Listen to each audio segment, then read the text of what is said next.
एक बच्चे के रूप में बड़े होते हुए मुझे पता था कि मेरे पिता अलग थे।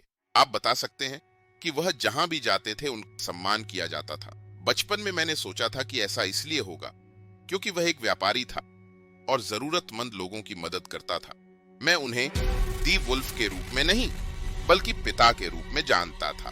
मैं जीवन में बाद तक उसे भेड़िया के रूप में नहीं जानता था। मेरा बचपन बहुत अच्छा था। वह और मेरी माँ एक दूसरे से बहुत प्यार करते थे। मेरे घर में हमेशा शांति रहती थी, कभी कोई चीज खराब नहीं होती थी। मेरे पिता ने जोर देकर कहा कि मैं स्कूल जाऊं और मुझे शहर के अमीर इलाके में एक निजी स्कूल में भेज दिया। उन्होंने कहा कि एक युवा के जीवन में शिक्षा सबसे महत्वपूर्ण चीज है और इसके बिना कुछ भी संभव नहीं है। जिस दिन मुझे एहसास हुआ कि वह मेरे पिता से कहीं बढ़कर हैं, वह दिन था जब हमें स्कूल से जल्दी छुट्टी मिल गई और मैं उन्हें ढूंढते हुए उनके कार्यालय में गया। मैंने उसे अपनी मेज पर कुछ लोगों से घिरा हुआ बातें करते हुए पाया। वह अलग, शक्तिशाली, मजबूत दिखता था और वह डरा हुआ दिखता था। 10 साल बाद तेजी से आगे बढ़ते हुए मैं एक युवा व्यक्ति बन रहा हूँ और सड़क के उस पार पड़ोसी में झगड़ा हो रहा है।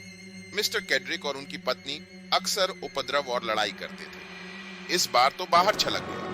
मुझे याद है कि मेरे पिताजी बेसबॉल का बल्ला लेकर बाहर जा रहे थे और मिस्टर केंड्रिक को मारते हुए कह रहे थे, तुम और यह मूर्खता पुलिस को मेरे सामने वाले दरवाजे पर ले आओगे। वापस अंदर जाओ और इस महिला से अपना हाथ दूर रखो। श्री केंड्रिक के चेहरे पर डर का भाव और उनकी पत्नी के चेहरे पर राहत का भाव। जब मैंने उससे पूछा कि उसने ऐसा क्यों किया, तो उसने कहा, पुरुष खड़े होकर दूसरे पुरुषों को महिलाओं को पीटते हुए नहीं देखते बेटा। इससे कोई फर्क नहीं पड़ता कि उसने क्या गलत किया। तुम उसे मत मारो, उसे घर से बाहर निकाल दो, लेकिन उसे मत मारो। समझना। महीनों बाद मैं दोस्तों के साथ घूम रहा हूं और वे मेरे पिता के बारे में बात करना शुरू करते हैं कि कैसे वह स्थानीय नंबरों का रैकेट चलाते थे और कर्जदार थे। एक बच्चे ने कहा कि मेरे पिता को उसके पैसे उधार देने के कारण पीटा गया था। यह देखते ही देखते हाथापाई में बदल गया और मैं हार गया। मैं घर वापस अपने कमरे में चला गया और जब पिताजी घर आए तो परेशान हो गए। मैंने उसे बताया कि क्या हुआ। उन्होंने बस इतना कहा, अब समय आ गया है कि तुम लड़ना सीखो, और मुझे बॉक्सिंग जिम में ले गए।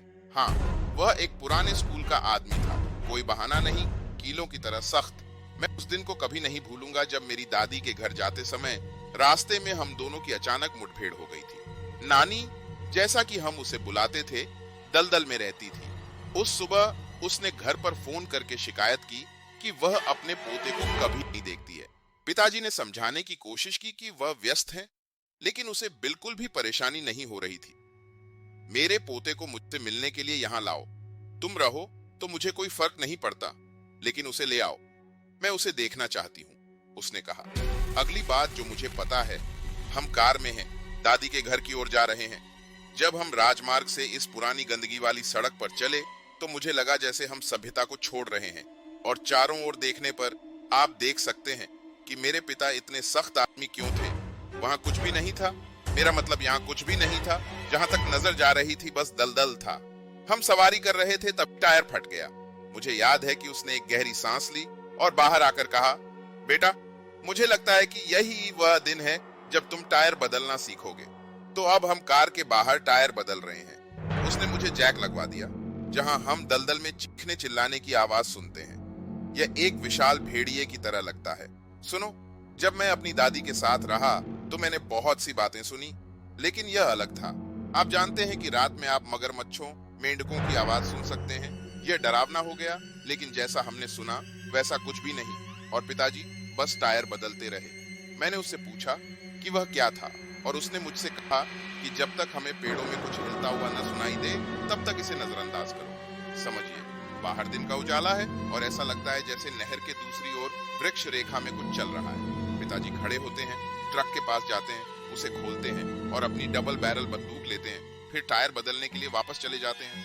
मुझे ऐसा लगा मानो सारी हवा निकल गई हो। यहाँ दक्षिण में नमी है, लेकिन हवा ठंडी महसूस हुई। दलदल की आवाजें फीकी पड़ने लगी, क्योंकि आप दूसरे क्षेत्र से आने वाला अधिक शोर सुन सकते थे। मेरे देखने से पहले पिताजी ने इसे देखा था, क्योंकि वह उस बंदूक के साथ खड़े हो जाते हैं और कहते हैं, बेटा, कार में बैठो, मैं टायर बदलना समाप्त कर दूंगा। आप वहीं उनकी लकड़ियों पर अपनी नजर रखें और मुझे बताएं कि आप क्या देखते हैं। अब मैं ड्राइवर की अगली सीट पर हूँ। खिड़की नीचे की ओर मुड़ी हुई है। मैं जंगल की ओर देख रहा हूँ और मुझे पेड़ों में एक विशाल काले भेड़िए का सिर दिखाई दे रहा है। यह हवा में 9 फीट ऊपर है। क्या आपको कभी बात करने से बहुत डर लगा है? मैं वैसा ही था, क्योंकि वह ठीक मेरी ओर देख रहा था। पिताजी, वहां कुछ है, भेड़िए जैसा दिखता है, मैंने कहा। वह पहली बार था जब मैंने अपने पिता के चेहरे पर डर देखा। वह बंदूक पकड़ता है और उस दिशा में चलता है और जोर से कहता है, अब मुझे पता है कि मैं कहाँ हूँ और मैं कोई परेशानी नहीं चाहता। बस मैं और लड़का, इस टायर को बदलो और जाओ, समझे? वह उसे देखता है, फिर मेरी ओर देखता है और पेड़ों की ओर पीछे हट जाता है। पिताजी ने मेरी दिशा में लगभग 2 कदम ही उठाए होंगे कि तभी यह चीज गुर्राने लगी और उन्होंने उस पर गोली चला दी। ये मुड़ता है और ट्रंक की ओर दौड़ता है और बंदूक को फिर से लोड करता है और उसी दिशा में वापस चलता है। जैसे ही वह अपनी जेब में गोले भरता है, वह वहीं खड़ा होता है, देखता है, फिर से गोली चलाता है और आप पेड़ों से आने वाली गुर्राने की आवाज सुनते हैं और फिर दलदल में कुछ फाड़ता हुआ आता है। उस समय से वह उस टायर को बदलने, उसे चालू करने और फिर हम घूमकर घर जाने के लिए बेचैन होकर काम कर रहा था। मैंने उससे पूछा कि हम घर वापस क्यों जा रहे हैं और तभी उसने मुझे समझाया कि वह एक राव गिरोह था, एक आदमी जो भेड़िए में बदल गया था और वह उसे अपनी माँ के घर नहीं ले जाना चाहता था। हम घर पहुंचते हैं और वह मेरी दादी को बुलाता है, जो नाराज थी। आप उसे फोन पर हंगामा करते हुए सुन सकते हैं। फिर वह कहता है, माँ, हम राव गिरोह में भाग गए, आप मुझसे क्या करवाना चाहती हैं? इसे अपने घर तक ले जाएं। उस सप्ताह के अंत में मैं स्कूल से घर आया और अब मेरी दादी हमारे साथ शहर में रह रही हैं। जब मैंने माँ से इसके बारे में पूछा तो उन्होंने कहा कि दादी के लिए अकेले उन दलदलों में रहना बहुत खतरनाक था, ध्यान रखें। मेरी दादी पूरी जिंदगी उन्हीं दलदलों में रही। वह 72 वर्ष की थी।